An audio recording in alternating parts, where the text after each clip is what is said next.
Saudari-saudaraku yang terkasih, berjumpa kembali bersama saya Inspirasiku di Antara.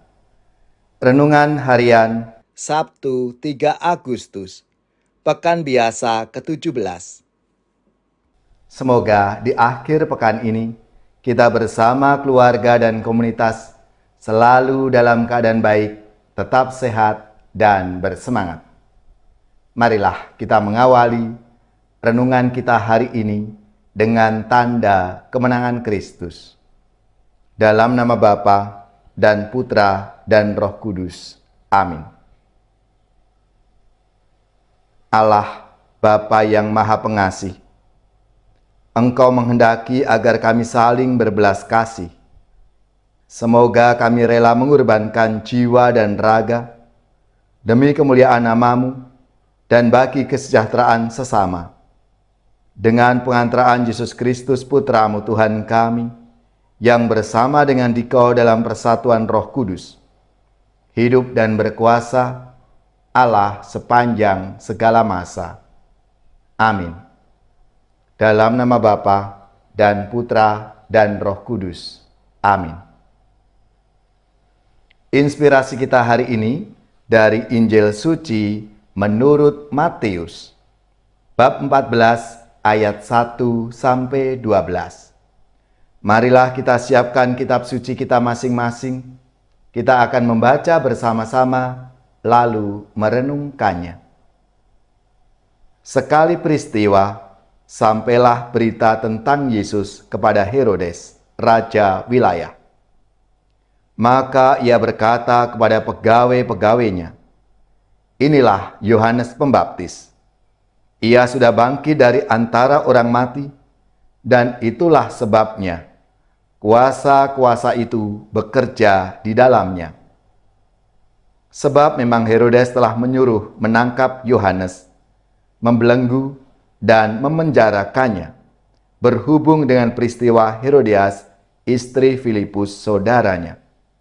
Sebab Yohanes pernah menegur Herodes, "Tidak halal engkau mengambil Herodias."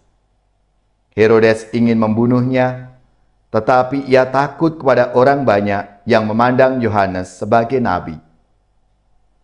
Tetapi pada hari ulang tahun Herodes, menarilah putri Herodias di tengah-tengah mereka dan menyenangkan hati Herodes, sehingga Herodes bersumpah akan memberikan kepadanya apa saja yang dimintanya. Maka setelah dihasut oleh ibunya, putri itu berkata, "Berikanlah kepadaku di sini kepala Yohanes Pembaptis di sebuah talam." Lalu sedihlah hati raja, tetapi karena sumpahnya dan karena tamu-tamunya, diperintahkannya juga untuk memberikannya. Disuruhnya orang memenggal kepala Yohanes di penjara dan membawanya di sebuah talam, lalu diberikan kepada putri Herodias, dan putri Herodias membawanya kepada ibunya. Kemudian datanglah murid-murid Yohanes Pembaptis mengambil jenazah itu dan menguburkannya. Lalu pergilah mereka memberitahu Yesus. Demikianlah sabda Tuhan, terpujilah Kristus.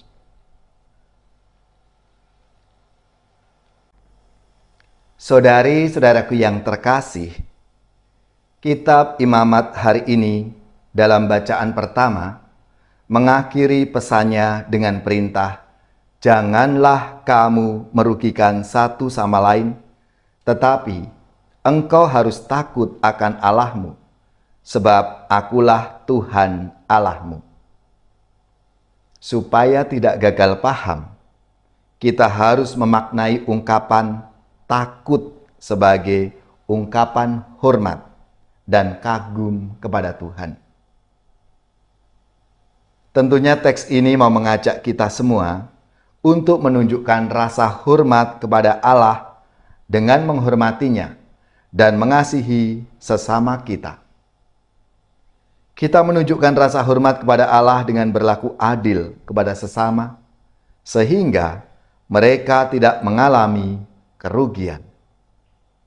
Sebaliknya, ditunjukkan dalam bacaan Injil hari ini.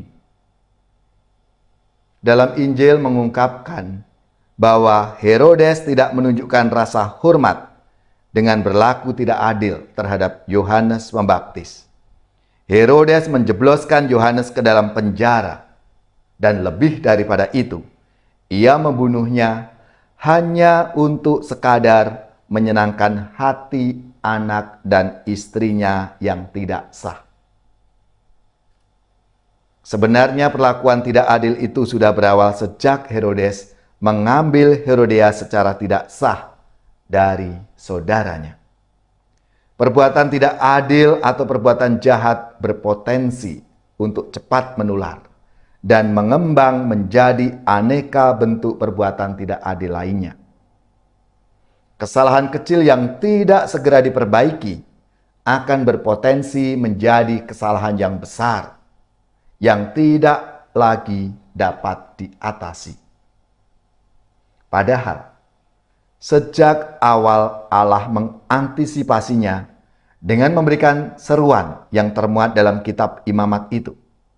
Allah tidak menunjukkan penghormatan untuk dirinya sendiri.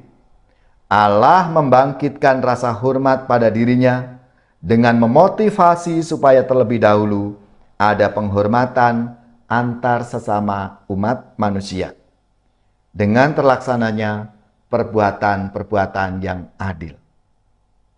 Saudara-saudaraku yang terkasih, Allah bermaksud bekerja melalui kita untuk mengembangkan komunitas kasih yang berlaku adil satu terhadap yang lain.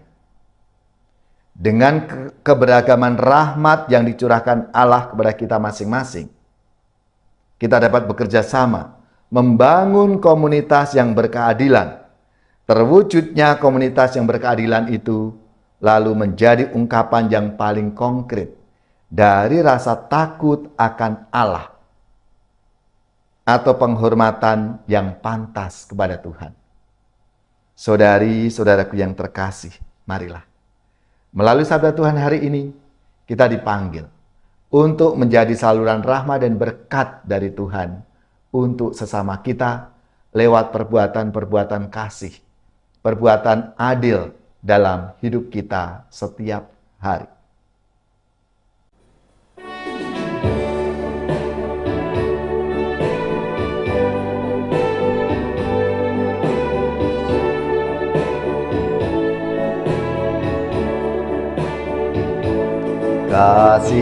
Kasihanilah kami ya Tuhan, karena Dikau Maha Rahim.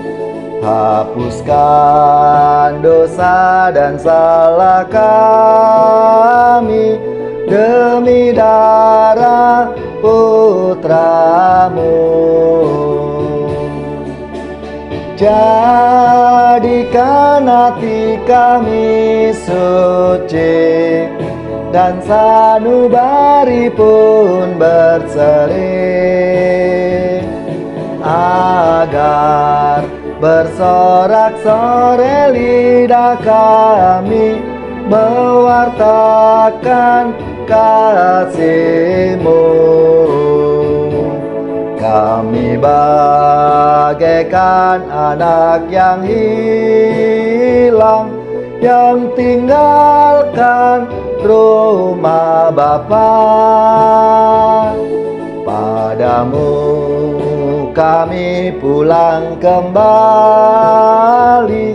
dengan tobat dan pasrah. Jadikan hati kami suci dan sanubari pun berseri, agar bersorak-sorai lidah kami mewartakan kasih-Mu.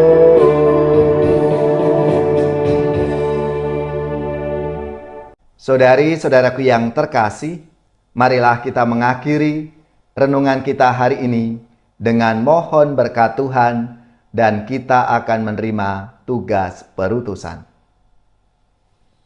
Semoga saudari-saudara sekalian, keluarga-keluarga dan komunitas kita, orang-orang yang kita doakan, mereka yang sakit, yang menderita, seluruh tugas, belajar, pekerjaan, usaha, serta karya pelayanan kita, dibimbing, dilindungi dan diberkati oleh Allah yang Maha Kuasa, Bapa dan Putra dan Roh Kudus. Amin.